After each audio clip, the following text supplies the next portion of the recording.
Patricia Polacco presents The Graves Family Goes Camping. The Graves Family Goes Camping by Patricia Polacco.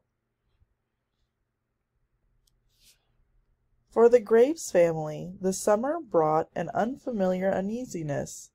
On this day, the very air was crackling with anticipation. A cold chill hissed along the floorboards of the house, sending the family spiders scampering for their webs. The fountain in the front garden spewed blood-red liquid as birds exploded in panicked flight from nearby trees, fleeing what seemed to be an unseen terror. "Oh, how lovely!" Charlotte Graves exclaimed as she peered out of the kitchen window, surveying the gloom that shrouded the day. "A perfect summer day for our annual camping trip." Dr. Graves, knowing it was nearly time to leave for the annual family camping trip, was desperately searching his shelves for just the right map. Now he climbed a tall ladder and pulled a dusty ancient scroll from the highest shelf. "Here it is," he announced as he blew clouds of dust from the parchment and rolled it out on the desk. Ronnie and his best friends Seth and Sarah, along with the family spiders, leaned over the map with great interest as Dr. Graves traced the map with his finger. "There it is, Lake Bleakmire," he called out. "And no one knows it's there but us, Dad?" Ronnie asked quietly. "Almost no one," Dr. Graves answered, lost in thought. "Surrounded by a rocky escarpment with only one hidden tunnel leading through it, it is a place that time has forgotten, untouched, a place legends are made of. Oh, children, just think what we might find there! New species of spiders, giant swamp leeches, even the wary Totus Uglicus, and," his voice dropped to a whisper, "perhaps creatures for which we have no names. But now it's way to the car. We are ready to be under way," Dr. Graves announced, rolling up the map. The tiny pink trailer stood waiting in the driveway, behind a car jammed with people and paraphernalia, as Dr. Graves checked off his list. "Foodstuffs and camping supplies? We've got them," cooed Mrs. Graves. "Dune buggies and sailboats? Got them too," Ronnie called out. "Family spiders and bats on board?" Dr. Graves checked. The quadruplets shook their heads in the affirmative. "Summer guests?" Dr. Graves chortled as he peered at Seth and Sarah. "Hurrah!" they both answered. "Scientific equipment?" he said, checking the last item on his list. "You packed that yourself," Mrs. Graves answered. "I feel like we have forgotten something," Dr. Graves said thoughtfully. "Phoebe!" everyone in the car shouted. "Oh, of course! Phoebe!" Dr. Graves called out as he pushed the family's giant Venus flytrap and resident nanny into the car. Just as the Graves car pulled out of the driveway, Bill and Nancy Miller, Seth and Sarah's parents, ran up to the car and leaned into the window. "Now, you two mind Charlotte, Phoebe and Dr. Graves," Mr. Miller said to the children. "Oh, and Doug, don't forget you have to be back a few days before the 4th of July. The Town Council of Union City is expecting you to personally oversee setting up the fireworks." "Not to worry, Bill," Dr. Graves called out, shifting into 12th gear. "Tell Mayor Trenchmouth that, as always, I am in complete control. This will be the biggest 4th of July show that Union City has ever seen. Trust me." Then with a wave, Dr. Graves gunned out of the driveway. The little pink trailer tilted, a bevy of bats flying from its belfry, and the car sped off, leaving a trail of exhaust behind it. They were under way.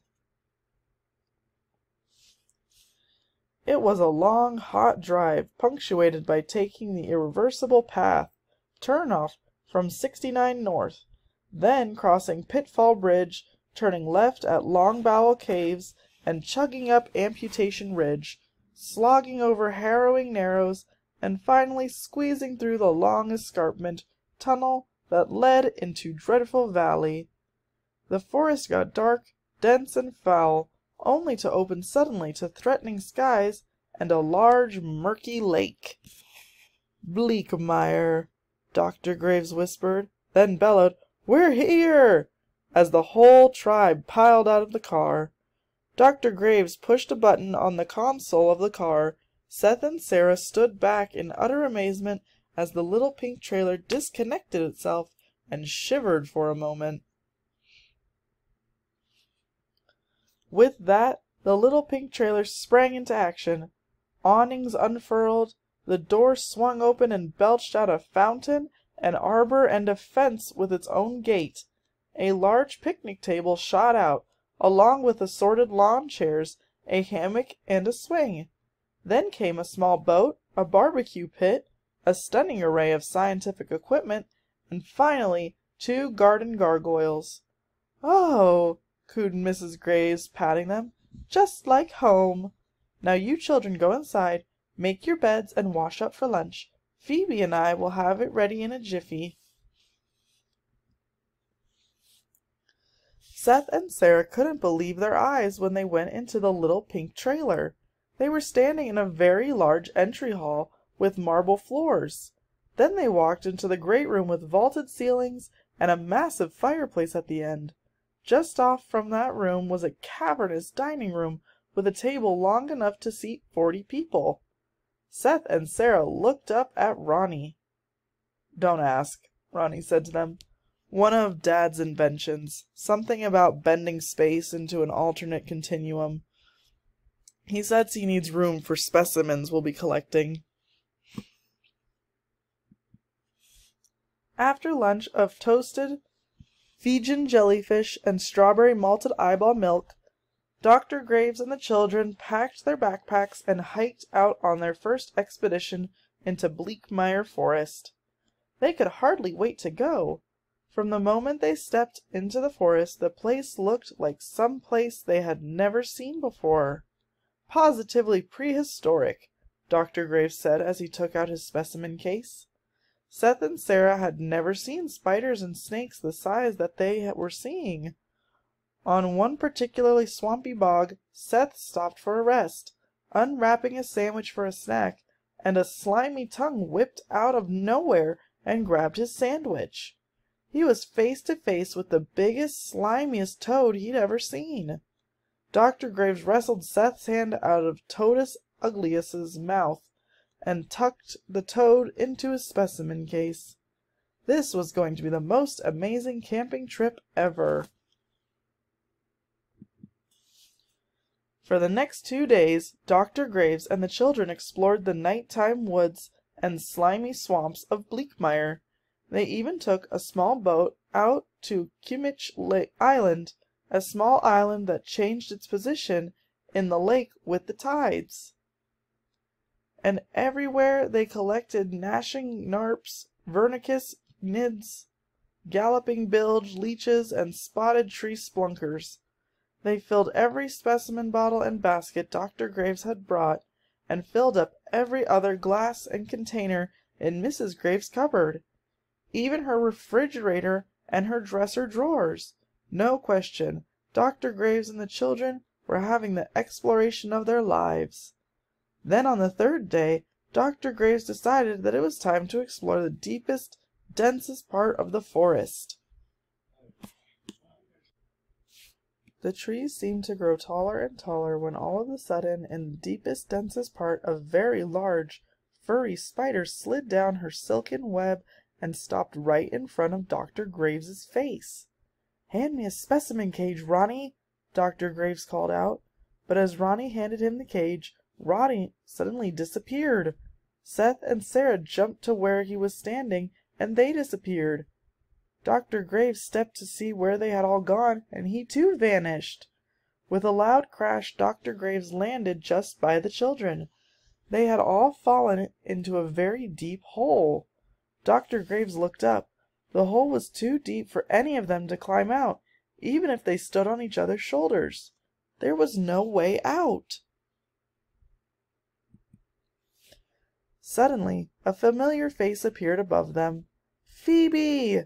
Ronnie called out as she dropped a long rope to them. Phoebe had saved the day, but when they'd all been pulled out to safety, Dr. Graves bent to study the edges of the hole. "That was no ordinary hole," he said. "That was an enormous footprint." The children wheeled and looked. "But what could make a footprint like that?" Sarah whispered. Dr. Graves had no idea, but when they all got back to camp, Dr. Graves scoured his books on species, life forms, and legends. "By Jove! That's it!" Dr. Graves shouted with excitement. He was pointing at a fearsome picture of a hideous monster. "That's the footprint of the flatulent, sulphuric, ferneous flying griffin. A real fire-breather, the kind that legends are made of." "You mean a fire-breathing dragon?" Sarah said fearfully. "But they don't exist, do they?" asked Seth fearfully. "Of course not," said Dr. Graves. "At least, they are most certainly extinct now."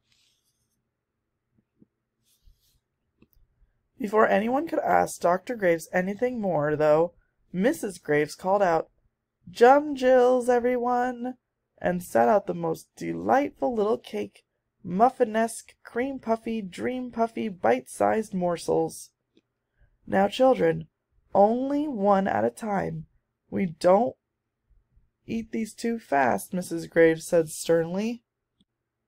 Seth was first. He took one small bite, then uncontrollably stuffed the entire Jumjill into his mouth. "These are heavenly!" Sarah guessed as she bolted another one down with gusto. "The best you've ever made, lovey," Dr. Graves added, smacking his lips. "You have to give my mom the recipe," Sarah said between mouthfuls. "That isn't possible, my dear. You see, this recipe is a closely guarded family secret. Jumjills have a very unusual effect on those who eat them. One bite, and they go into a veritable eating frenzy." "Well, to bed all. Tomorrow morning we must away into the deepest, densest part of the forest again to study the footprint. This may be the scientific find of the century," Dr. Graves said as he snatched one of the 2 Jumjills left on the plate.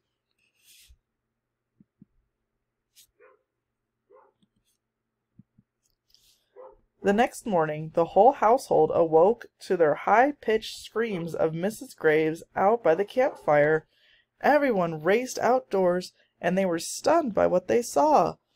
"Footprints!" Ronnie said with alarm. "Exactly like the one we fell into." "That means that wasn't an ancient footprint," Seth said, even with greater alarm. "These footprints are fresh, just made." "A fire-breathing dragon? Here? Now?" Sarah whispered. Even Phoebe scampered into the little pink trailer and peered out, looking very concerned. "Oh, dear," Mrs. Graves gasped. "I understand. Someone left one single Jumjill behind, and it looks like whatever this creature is ate it. But you know what that means." "It will be back for more," everyone said in unison. At exactly that moment, a dark shadow hovered above them. Then something swooped down out of the sky and landed with a watery crash that felled trees and swamped the shoreline. A horrifying screech came from it.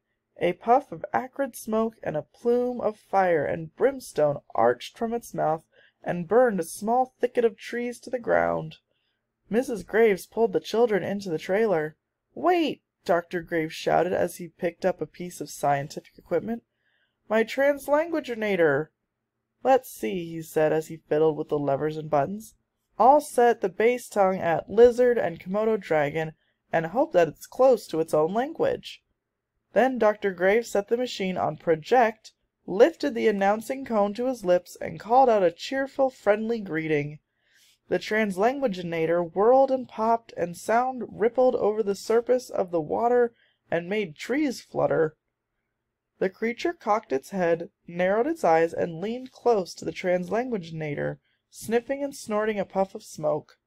"What does it want?" Mrs. Graves called from the trailer. Dr. Graves asked the very question into the projecting cone, then flipped a couple of switches.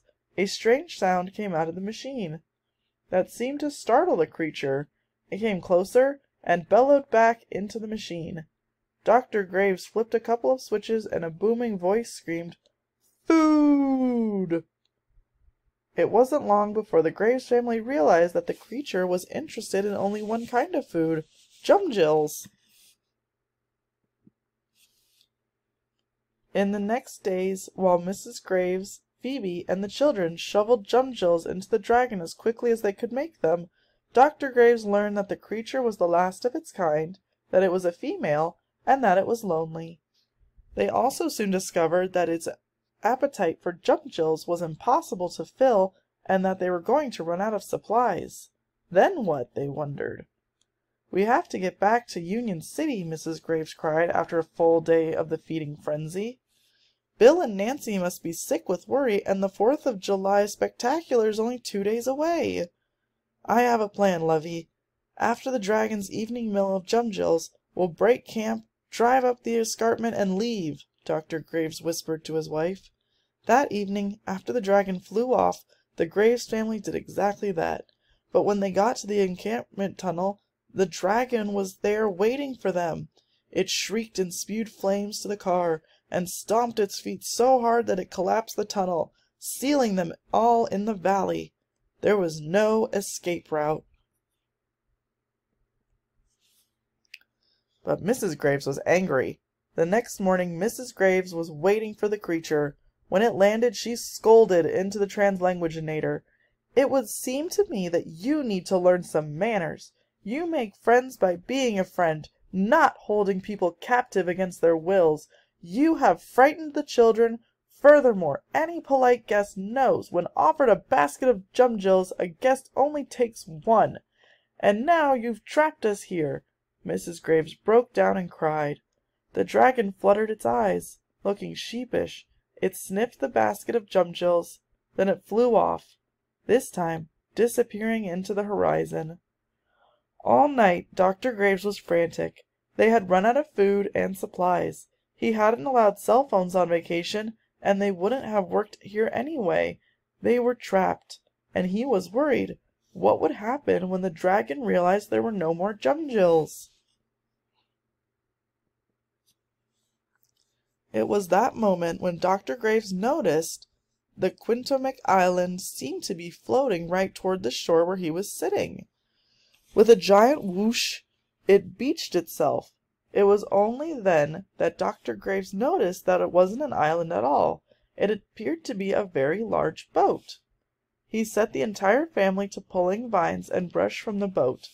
And that's when he saw the silhouette in the moonlight. It was the Queen of Midnight.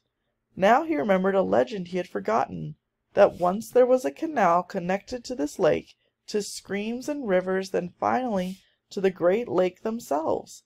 The Queen of Midnight had navigated the canal until the night of the big summer storm nearly 100 years before. That night the river boat had disappeared and had never been seen again. Nor had the canal. "Lovey, it's our way out!" Dr. Graves exclaimed to Mrs. Graves. "Pack up the camp, drive the car on the trailer onto the dock, and look for a way to get the Queen's engines to run again." Dr. Graves filled the water tanks and got the children to help him gather wood to stoke up the fires and get the boilers steaming. Then he dropped a small tablet into each water tank. "My own invention. It may give us a little boost when we need it," he said proudly. When everyone was aboard, Seth stoked the fires, Sarah pulled the steam valves, and Mrs. Graves steered while Dr. Graves fed the stern wheel. Then he and Ronnie read the ancient map. "According to this map, the entrance of the old canal is right about there." He pointed to a mound of suspiciously tangled roots along the shore, not far from where they had camped. "Full steam ahead!" he shouted, pointing at the spot. With that, they got up a full head of steam, and Mrs. Graves ran straight into what looked like the back of Lake Blackmire. They spent a whole night navigating the canals, streams, rivers, and finally a lake. Dr. Graves announced it was Union Lake, and their beloved Union City was dead ahead. The riverboat bumped into shore at Shirt Tail Flutter, just across the St. Joe River from the football field where the fireworks show was going to happen in 2 short days. Ronnie looked up. "It looks like rain." "Don't even think about it, son," Dr. Graves said. "But what if it did rain? The fireworks would get wet, and that would be a disaster, wouldn't it?" "Yes, but it isn't going to happen. Trust me," yawned Dr. Graves. Exhausted from the night of travel, they drove the car and the trailer home and collapsed in their beds. On the 4th of July, Dr. and Mrs. Graves awoke to a commotion in their living room. "Mom! Dad!" Ronnie was shouting. "It's the dragon! She followed us here! She's on the river next to the riverboat, right across from the football field!" "Jumjills!" both Dr. and Mrs. Graves said. "Doug, if that creature burns down the town with her breath, we most certainly will no longer be welcome in Union City," Mrs. Graves sobbed. But Dr. Graves was tapping his head. "Lovey, you best get busy making Jumjills. It will buy time until I think of what to do." When they got to the river, the dragon already pitched a temper tantrum, burned down a small clump of trees, and thrashed about in the river so much she had swamped the football field with water and soaked the fireworks.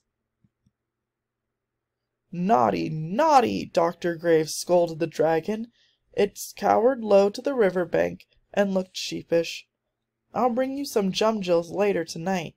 You'll have to wait." Dr. Graves spent most of the day by racking his brain for a solution to the dragon problem. Not to mention how he was going to tell the whole town that the fireworks weren't happening. "Here's the basket of Jumjills, dear," Mrs. Graves said when she had made the first batch. Luckily, Phoebe had helped. "Don't worry, people will understand about the fireworks." Dr. Graves stared at the basket of Jumjills for a moment. Then he smiled wearily and took them into his laboratory in the basement. In a few moments he came back upstairs humming, and made his way to the river bank, where he left the basket of Jumjills. That evening the Union City High School football field was filled to capacity. As Dr. Graves climbed the steps of the platform, cameras crackled and people cheered, but as he stepped up to the microphone, he had a heavy heart. Clearly, his plan didn't work. But just as he opened his mouth to announce that there would be no fireworks this year, something started to happen down at the river bank across from the football field. The ground rumbled and shook. Then there was an explosion of such monumental proportion that windows rattled and their panes far away as Maniac Island. Then dazzling colors shot into the night sky. The crowd oohed and awed. Then there was a gargantuan catastrophic burp that was so loud it shattered vase clear over in cold water. More light and more color catapulted up, up, up into the stratosphere. The lights were seen as far away as Mississippi. Then a large balloon-looking thing darted around the sky, this way and that, with plumes of flame and fireworks shooting out of it.